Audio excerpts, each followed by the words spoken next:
और ये जितने कुकर्म उन्होंने किए हैं ये उनके कार्यकाल के समय का है और उन्हीं के समय जांच भी शुरू हुई है। चारा घोटाला जो हुआ उस समय आपकी की सरकार थी और जितने घोटाले हुए हैं उसकी जांच तो उनके कार्यकाल में ही शुरू हुई है। तो अब क्या चाहते हैं, जांच नहीं हो? जनता का पैसा है, इसका हिसाब तो देना पड़ेगा और जो लोगों ने गलत किया उनको जेल जाना पड़ेगा। सत्ता में रहकर सत्ता का दुरुपयोग करेंगे तो जनता माफ़ नहीं करती है। तेजस्वी यादव को लगातार मैंने चुनौती दी कि आप आइए, अब बताइए इस पर क्या मामला है। आज तक उन्होंने नहीं कुछ बोला। ये आपकी सरकार 15 साल में जो आपने कुकर्म किया उसी का हिसाब आपको देना पड़ रहा है ना। क्यों नहीं एक भी आरोप हमारे मंत्रियों पे आपने भ्रष्टाचार का लगा पाए?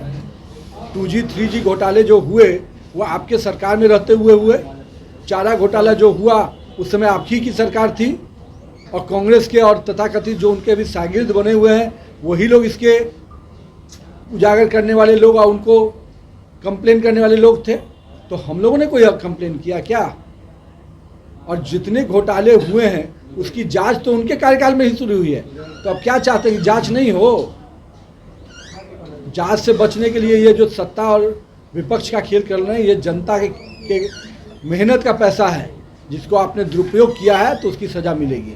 उनका कहना है कि कुछ विरोधी विपक्षी को घेर रहे हैं। और मैं आपसे पूछ रहा हूँ कि आपने पिछले 15 सालों में हमारी सरकार जो यहाँ चल रही है या केंद्र में हमारी सरकार पिछले 8 वर्षों में है, कोई एक मामला बता दीजिए जिसमें उन्होंने हम लोग पर कोई भ्रष्टाचार का आरोप लगाया हो। और ये जितने कुकर्म उन्होंने किए हैं ये उनके कार्यकाल के समय का है और उन्हीं के समय जांच भी शुरू हुई है।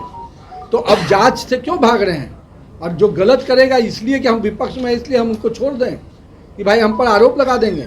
जनता का पैसा है, इसका हिसाब तो देना पड़ेगा और जो लोगों ने गलत किया उनको जेल जाना पड़ेगा। उनका कहना है कि जमीन के बदले में नौकरी देने का अभी तक कोई प्रमाण नहीं मिला है, फिर भी भोले यादव को परेशान किया जा रहा है। जितने कागज हैं CBI खंगाल रही है तो कोर्ट में एफिडेविट फाइल करना चाहिए कि भाई मेरे पर कोई आरोप नहीं है। तो फिर डर क्यों रहे हैं? CBI के कोर्ट में आपने अगर मामला दिया, आपके वकील ने रखा होगा विषय, तो वकील अगर साक्ष्य सही ढंग से नहीं रख पाया तब ना इस पर प्रक्रिया में आगे बढ़े बात। अब देखिए CBI का डर तो उनको रहता ही है।